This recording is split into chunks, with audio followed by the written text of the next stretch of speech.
Un diplomático musulmán que viajaba por Rusia en el año 922 después de Cristo presenció algo que lo atormentaría el resto de su vida. Ahmed ibn Fadlan observó cómo unos invasores vikingos realizaban rituales íntimos con una esclava antes de quemarla viva junto con su jefe muerto. Su detallado relato parece el guión de una película de terror, solo que cada palabra era real. Lo que estás a punto de descubrir proviene de fuentes históricas documentadas que revelan cómo los vikingos usaban la sexualidad como arma de guerra, herramienta de control social y camino al más allá. Estas prácticas moldearon la Europa medieval e influyeron en conceptos de poder que persisten en la actualidad. La evidencia es tan inquietante que muchos historiadores la descartaron inicialmente como propaganda enemiga. Desde consumaciones de bodas públicas presenciadas por familias enteras hasta ejecuciones sexuales realizadas como entretenimiento. Desde la violación como guerra psicológica sistemática hasta ritos funerarios íntimos con sacrificios humanos, las prácticas sexuales vikingas eran métodos calculados para mantener el dominio que enfermarían físicamente al público moderno. La evidencia proviene de sagas, hallazgos arqueológicos y relatos de testigos presenciales que revelan una sociedad donde la violencia y el placer estaban inseparablemente unidos. En la sociedad vikinga, el rol sexual determinaba si se vivía como un ciudadano respetado o se moría como un paria social. El poder y la dominación regían todas las relaciones íntimas con la sutileza de un hacha de guerra. Los vikingos tenían dos conceptos cruciales: enviar y trapo. Estos términos describían a los hombres que eran sexualmente pasivos o femeninos. Ser llamados trapo era un insulto tan devastador que la ley vikinga lo declaraba explícitamente justificado por el asesinato. Se podía matar a alguien por sugerir sumisión sexual y salir airoso sin consecuencias legales. Esto creó una jerarquía sexual más rígida que un sistema de castas medieval. La pareja activa, quien penetraba, mantenía el honor masculino y el respeto social. La pareja pasiva perdía su hombría por completo, junto con sus derechos legales, propiedades y posición social. Hablamos de una cultura donde la posición durante las relaciones sexuales determinaba la posición social. Las consecuencias legales eran absurdas para los estándares modernos. Los hombres acusados de ser sexualmente pasivos podían perder el derecho a testificar en un tribunal, heredar propiedades o incluso portar armas. En esencia, el mal desempeño sexual podía privarlos de la ciudadanía. Las sagas islandesas documentan casos de hombres que lo perdieron todo porque alguien difundió rumores sobre su desempeño sexual. Las sagas están llenas de disputas sangrientas que comenzaron a raíz de insultos sexuales. Saga de Njaelle quemado describe un conflicto en el que murieron decenas de personas porque un hombre llamó a otro poco hombre. La saga de Gil habla de guerreros que viajaron cientos de kilómetros para asesinar a alguien que cuestionara su masculinidad. Cualquier indicio de sumisión sexual podría desencadenar una ola de asesinatos. Las mujeres podían usar estos insultos como armas. Las sagas describen a esposas que destruyeron la reputación de sus maridos al cuestionar públicamente su idoneidad sexual. Una mujer en Saga de las Dalá se divorció de su marido y arruinó su posición social al afirmar que era demasiado amable en la cama. La obsesión por la dominación sexual creó un círculo vicioso de violencia. Los hombres tenían que demostrar constantemente su masculinidad mediante la agresión, lo que generaba más conflictos, que exigían mayores demostraciones de dominio. La violencia sexual se convirtió en una herramienta de control social porque la amenaza de ser marcado como sexualmente pasivo mantenía a los hombres a raya y reforzaba la estructura de poder que definía a la sociedad vikinga. Los vikingos convirtieron la agresión sexual en un arte de destrucción psicológica. Comprendían que quebrantar el espíritu de un hombre era más efectivo que simplemente matarlo. Las sagas describen almejas, o golpe de vergüenza, cortar o apuñalar las nalgas de un enemigo derrotado para simbolizar la penetración anal. No se trataba de violencia aleatoria. Era una humillación calculada, diseñada para marcar a la víctima como sexualmente conquistada. La belleza de este sistema, desde una perspectiva vikinga, residía en que se podía destruir la masculinidad de alguien sin necesidad de hacerlo. Pero los vikingos a menudo iban más allá del simbolismo. Los enemigos derrotados, especialmente líderes y guerreros, sufrían agresiones sexuales sistemáticas diseñadas para transferir la masculinidad de la víctima al vencedor. El Saga de los Volsungos describe cómo los reyes capturados eran sometidos a violaciones públicas para demostrar su derrota total. Según las creencias vikingas, obligar a alguien a asumir un rol pasivo literalmente robaba su esencia masculina y la añadía a la tuya. El impacto psicológico fue devastador e intencional. Un hombre violado sexualmente no podía regresar a su comunidad con el honor intacto. Su propia gente a menudo lo rechazaba porque lo habían marcado como poco viril. Algunas víctimas se suicidaron antes que vivir con la vergüenza. Otras se convirtieron en parias, vagando entre comunidades como recordatorios vivientes del dominio vikingo. Los vikingos practicaban la esclavitud sexual a escala industrial. Los mercados de esclavos de Dublín y York estaban llenos de cautivos destinados al uso íntimo.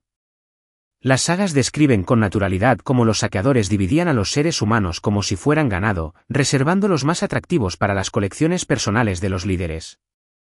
El saga de Ynglinga menciona que el conde Sveigir tenía un harén de mujeres irlandesas capturadas y las trataba como objetos intercambiables para su placer. Las leyes vikingas crearon un sistema de 2 niveles que haría que un desfile moderno pareciera progresista. Las mujeres libres gozaban de amplia protección contra la agresión sexual, pero las cautivas carecían de derechos. Cualquier hombre libre podía usar sexualmente a una esclava, y matar a una por resistencia apenas se consideraba un delito menor. El código legal de la Islandia medieval establecía que violar a una mujer libre conllevaba la pena de muerte, mientras que violar a una mujer esclava acarreaba una multa equivalente a dañar la propiedad de alguien. La escala de este sistema era asombrosa. La evidencia arqueológica de Dublín sugiere que hasta el 30% de la población estaba compuesta por esclavos, muchos capturados específicamente con fines sexuales. Los vikingos crearon toda una economía basada en la trata de personas para la explotación sexual. Esta deshumanización sistemática cumplía un propósito estratégico. Reforzaba las jerarquías sociales, aterrorizaba a los enemigos y subrayaba el poder absoluto de los gobernantes vikingos. La dominación sexual, en todas sus formas brutales, estaba arraigada en la esencia misma de su cultura, y sus ecos aún se perciben en nuestros conceptos de poder y guerra. Las comunidades que conocían las prácticas sexuales vikingas solían rendirse sin luchar antes que arriesgarse a que su gente fuera sometida a tal trato. La mera amenaza de violencia sexual se convirtió en un arma de conquista, más efectiva que cualquier espada. Las bodas vikingas hacían que los reality shows modernos parecieran de buen gusto en comparación. La privacidad no solo era inusual, sino que era legalmente problemática y potencialmente costosa. La familia de la novia debía presenciar el primer encuentro sexual de la pareja para garantizar una consumación adecuada. Sin testigos que confirmaran la penetración, el matrimonio podía ser declarado nulo y la familia de la novia podía exigir la devolución de la dote. Imaginen tener que tener relaciones sexuales mientras sus suegros tomaban notas para un posible proceso judicial. La ceremonia en sí estaba cargada de simbolismo sexual que haría sonrojar a un director de cine porno. El ritual del Mjolnir consistía en colocar el martillo de Thor en el regazo de la novia durante la ceremonia. Todos lo entendían como una bendición de fertilidad con un significado fálico explícito. El martillo era bendecido por el sacerdote y se pasaba a los invitados para que lo tocaran, creando un ritual sexual comunitario disfrazado de ceremonia religiosa. El hecho de que el novio le quitara la corona nupcial a la novia servía como anuncio público de que estaba a punto de desvirgarla. Esto ocurría ante los testigos reunidos, quienes luego acompañaban a la pareja al lecho nupcial. Sacerdotes y familiares bendecían el lecho con oraciones de fertilidad que, en esencia, eran palabras sucias santificadas. La consumación se llevó a cabo mientras los familiares esperaban fuera de la puerta, atentos a cualquier sonido que confirmara la consumación del matrimonio. A la mañana siguiente, se examinaban las sábanas ensangrentadas y se exhibían como prueba de la virginidad de la novia y del éxito del matrimonio. Estas sábanas solían conservarse como documentos legales que podían presentarse ante el tribunal si el matrimonio se disputaba. En algunos casos, familiares de confianza permanecieron en la habitación durante la consumación para prestar testimonio presencial. La saga de Grettir el Fuerte describe una boda en la que el tío de la novia permaneció en la habitación para garantizar que el matrimonio se celebrara correctamente. ¿Te imaginas a tu tío Mike viéndote tener relaciones sexuales con tu esposa? Las implicaciones legales eran graves. Si la novia no era virgen, su familia podía ser demandada por fraude. Si el novio no cumplía con su deber, la familia de la novia podía exigir una indemnización por daños y perjuicios. Los códigos legales islandeses especifican sanciones exactas para diversos fallos sexuales durante la noche de bodas, creando un marco legal que trataba la intimidad como una transacción comercial. Estas prácticas se centraban exclusivamente en la propiedad, la herencia y las alianzas políticas. Los sentimientos de los novios eran irrelevantes comparados con las implicaciones legales y financieras de su relación sexual. El amor era un lujo que la sociedad vikinga no podía permitirse cuando estaban en juego las dotes y los linajes. El relato de Olafur Orarsson, testigo presencial, se lee como el estudio antropológico más perturbador jamás escrito. Su descripción de los rituales funerarios vikingos fue tan impactante que los historiadores pasaron siglos intentando demostrar que mentía. Desafortunadamente para nuestra fe en la humanidad, la evidencia arqueológica ha confirmado la mayoría de sus observaciones. Cuando fallecía un jefe vikingo, el funeral se convertía en una orgía de varios días diseñada para transferir la energía vital de los vivos y asegurar el poder del jefe en el más allá. Los vikingos creían que la energía sexual podía transferirse mediante el contacto íntimo y canalizarse hacia los muertos. Orarsson describe el proceso de selección con gran detalle. Los vikingos preguntaban a las esclavas del jefe fallecido, ¿cuál de ustedes morirá con él? Una se ofrecía voluntaria, creyendo que se uniría a su amo en el Valhalla como su compañera eterna.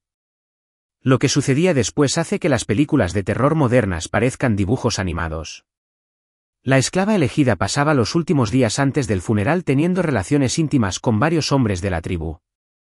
Era tratada como un recipiente sagrado cuyo cuerpo transportaría la fuerza vital colectiva de la tribu al más allá. Los hombres le decían, dile a tu amo que hice esto por amor a él. Creían sinceramente que estaban transfiriendo su esencia espiritual a través de ella al jefe fallecido. El ritual se intensificaba día a día. Orarsson describe cómo la esclava recibía cantidades cada vez mayores de alcohol y drogas mientras era intercambiada entre diferentes hombres. Cada encuentro se consideraba una fuente de mayor poder espiritual para el jefe fallecido. El día del funeral, la esclava era conducida al barco funerario para sus últimos encuentros íntimos con 6 hombres diferentes, cada uno representando un aspecto distinto del poder de la tribu. El relato de Orarsson se vuelve casi clínico en sus detalles. Entonces, 6 hombres entraron en el pabellón y cada uno tuvo relaciones sexuales con la joven. Después, la colocaron al lado de su amo. El clímax incluyó el estrangulamiento de la esclava con una cuerda mientras una anciana llamada el Ángel de la Muerte la apuñalaba simultáneamente. El barco fue incendiado mientras la tribu cantaba oraciones diseñadas para asegurar la transferencia exitosa de energía sexual al más allá. Los arqueólogos modernos han encontrado una confirmación inquietante de estas prácticas. El entierro en barco de Oseberg, en Noruega, contenía los restos de 2 mujeres, una de ellas con signos de muerte violenta. Tumbas similares en Escandinavia contienen mujeres jóvenes enterradas con hombres de alto rango, a menudo con evidencia de asesinatos rituales. Los vikingos consideraban esto el mayor honor posible. Se creía que la esclava se convertía en una figura casi divina que transmitía el poder colectivo de la tribu al reino de los muertos. Pero desde una perspectiva moderna, representa uno de los ejemplos más sistemáticos de violencia sexual disfrazada de práctica religiosa en la historia de la humanidad. La sociedad vikinga creó una paradoja que confundiría por igual a feministas modernas y tradicionalistas. Las mujeres vikingas libres disfrutaban de derechos que no existirían en ninguna otra parte de Europa durante siglos, mientras que las esclavizadas se enfrentaban a un trato que escandalizaría a los especialistas en tortura medievales. Las mujeres vikingas libres podían divorciarse de sus maridos por incompetencia sexual con la facilidad de devolver un producto defectuoso. Si un hombre no podía satisfacer a su esposa, no tenía un buen desempeño en la cama o se consideraba poco varonil en su trato, ella podía abandonarlo legalmente y apropiarse de sus bienes. Las mujeres podían heredar tierras, dirigir negocios y proponer matrimonio a los hombres que desearan. La saga del pueblo de Laxardalur describe a Audla de mente profunda, quien controlaba vastos territorios y concertaba matrimonios para sus parientes varones. Algunas mujeres se convirtieron en ricas comerciantes, controlando rutas comerciales y comandando sus propios barcos. Las sagas documentan mujeres que se divorciaron de sus maridos por usar ropa demasiado femenina o por no defender adecuadamente su honor. Ægirur, en la saga de Njals, abandonó a su marido porque llevaba una camisa que dejaba ver demasiado el pecho, considerándolo poco viril y motivo de divorcio. Las mujeres vikingas contaban con protección legal contra insinuaciones no deseadas. Las leyes establecían claramente que los besos o las relaciones sexuales no deseadas conllevaban graves castigos, incluyendo el exilio o la muerte. Para las mujeres libres, el consentimiento importaba de maneras que no se veían en ningún otro lugar de la Europa medieval. Pero esta actitud tenía un lado oscuro que revelaba la verdadera naturaleza de la sociedad vikinga. Un mundo donde la libertad y la brutalidad coexistían, donde los derechos de unos significaban horrores para otros. Estos derechos solo se aplicaban a las mujeres vikingas libres. Las mujeres esclavizadas carecían de derechos y podían ser utilizadas sexualmente por cualquier hombre libre, sin ningún recurso legal. El mismo código legal que protegía la autonomía sexual de las mujeres libres establecía explícitamente que las esclavas eran propiedad y podían ser utilizadas como sus dueños consideraran oportuno. El contraste era intencional y brutal. Al otorgar a las mujeres libres derechos sin precedentes, la sociedad vikinga reforzó la idea de que la libertad era un bien preciado y que la esclavitud era la máxima degradación. La capacidad de una mujer libre para rechazar insinuaciones íntimas acentuaba aún más la incapacidad de una mujer esclavizada para hacerlo. Las mujeres vikingas participaron activamente en la violencia de su sociedad. La evidencia arqueológica de yacimientos como Birka sugiere que algunas mujeres eran guerreras, y las sagas describen mujeres que incitaban a sus parientes varones a cometer actos de violencia sexual contra sus enemigos. Comprendían que su propia libertad dependía del mantenimiento del sistema que esclavizaba a otros. Si bien las mujeres vikingas adquirían derechos significativos en la edad adulta, las niñas a menudo eran abandonadas o asesinadas si las familias no podían costear su crianza. Las sagas mencionan casualmente a padres que exponían a sus hijas no deseadas, dejándolas a la intemperie para que murieran de frío o de animales salvajes. Esto creó una sociedad donde un pequeño número de mujeres libres ostentaba un poder considerable, mientras que la mayoría se enfrentaba a una vida de brutal explotación. Las actitudes vikingas hacia las relaciones entre personas del mismo sexo crearon una jerarquía sexual tan compleja que requirió la comprensión de juristas. La homosexualidad era perfectamente aceptable, siempre que se siguieran las reglas sobre quién podía penetrar a quién. Las sagas describen a guerreros que viajaron por Europa buscando conquistas sexuales de ambos sexos. La saga de Eric el Rojo menciona a hombres que mantenían tanto esposas como amantes masculinos, considerando la dominación sexual como una forma de coleccionar trofeos. Mientras mantuvieran su rol activo, este comportamiento no solo era aceptado, sino también celebrado. Incluso los dioses se enfrentaron a la política sexual. Loki fue objeto de constantes burlas por adoptar forma femenina y tener hijos, incluyendo el nacimiento del caballo de 8 patas de Odín, Sleipnir. El propio Odín fue criticado por practicar seir, una forma de magia asociada con las mujeres. La Edda prosaica describe cómo otros dioses cuestionaron la masculinidad de Odín porque realizaba prácticas consideradas femeninas. La práctica del seir revela la intersección entre género y sexualidad en la cultura vikinga. Los hombres que practicaban esta magia solían ser considerados ergi, sexualmente desviados, porque asumían roles femeninos. Pero también eran temidos y respetados por su poder sobrenatural, lo que creaba una paradoja: los hombres más poderosos eran también los más sospechosos sexualmente. La ley vikinga reflejaba estas complejas actitudes con la típica precisión nórdica. Si bien no existían prohibiciones específicas contra la homosexualidad, se aplicaban severas penas por acusar a alguien de pasividad sexual. Los códigos legales muestran que los insultos sexuales se tomaban más en serio que muchos delitos violentos, y las falsas acusaciones de pasividad sexual conllevaban penas equivalentes al asesinato. Los hombres que mostraban cualquier rasgo femenino, ya fuera en su vestimenta, comportamiento o prácticas sexuales, se arriesgaban a la destrucción social total. La presión por mantener la dominación masculina era tan intensa que moldeó todos los aspectos de la sociedad vikinga, desde la elección de vestimenta hasta las trayectorias profesionales y las prácticas religiosas. Los vikingos convirtieron la violencia sexual en entretenimiento público con el entusiasmo de los productores de telerrealidad modernos. La justicia priorizaba el espectáculo tanto como el castigo, creando un sistema legal que funcionaba también como teatro sádico. Los criminales condenados por delitos sexuales se enfrentaban a castigos diseñados para humillarlos de la misma manera que ellos habían humillado a sus víctimas. Los violadores podían ser sometidos a agresiones sexuales públicas como parte de su ejecución, con la multitud vitoreando mientras se impartía justicia mediante una violencia irónica. Los adúlteros podían ser castrados ante un público que consideraba el proceso como un evento deportivo. Estos castigos cumplían múltiples propósitos más allá de la simple justicia. Reforzaban las jerarquías sociales mediante la humillación sexual, a la vez que proporcionaban entretenimiento a las masas. Su carácter público transmitía mensajes claros sobre la distribución del poder, a la vez que daba a los vikingos una excusa para dar rienda suelta a su gusto por la violencia creativa. Las sagas describían festivales donde la violencia sexual formaba parte del entretenimiento programado.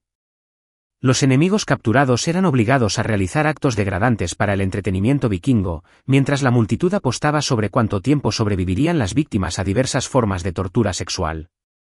La saga de los Jomsvikings menciona torneos donde los prisioneros eran sometidos a formas cada vez más elaboradas de humillación sexual hasta que morían o perdían la razón. La evidencia arqueológica respalda estos relatos con una consistencia inquietante. Los lugares de ejecución a menudo muestran violencia ritualizada que va mucho más allá del simple asesinato. Los cuerpos fueron mutilados de maneras que sugieren que la humillación sexual era parte integral del proceso de castigo. La normalización de la violencia sexual como entretenimiento ayuda a explicar cómo los invasores vikingos pudieron cometer atrocidades tan sistemáticas durante sus conquistas.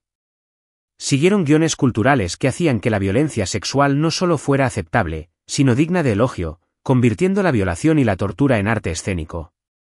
Los vikingos crearon una sociedad donde el sexo, el poder y la violencia se entrelazaban con la precisión de un arma bien forjada. Sus prácticas eran métodos sistemáticos de control social que utilizaban la sexualidad para reforzar las jerarquías de poder con brutal eficacia. No se trataba de actos de barbarie aleatorios, eran estrategias calculadas que moldearon la Europa medieval y siguen influyendo en nuestro mundo moderno a través del ADN, las leyes y los conceptos de masculinidad que persisten en la actualidad. El legado vikingo se extendió por todos los continentes, llevando ideas sobre la sexualidad y el dominio a todos los rincones de su mundo en expansión. ¿Qué otras prácticas sexuales históricas impactarían al público moderno? Cuéntenme en los comentarios qué civilización les gustaría que explorara a continuación.